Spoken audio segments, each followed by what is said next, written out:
Hey ninjas! Today we are going to create a low poly sword in Blender. First, add a cube. Scale it down on X-axis. This is going to be our handle for the sword. Let's just duplicate this cube and move it upward. Go to Edit mode. Select top vertices.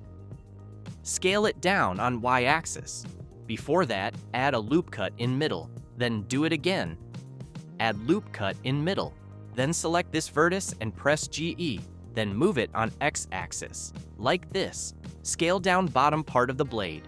Add a circle here to create handle. Go to Edit mode and select all vertices, then extrude it on Z-axis. Add a loop cut here. Select all faces and extrude it. I've changed its shape little bit. Add few loop cuts here. Extrude it. Same for here. Add few loop cuts then. Bevel it and extrude it. I'm going to color it. Here we have created our low poly sword in Blender. Thanks for watching. Keep improving.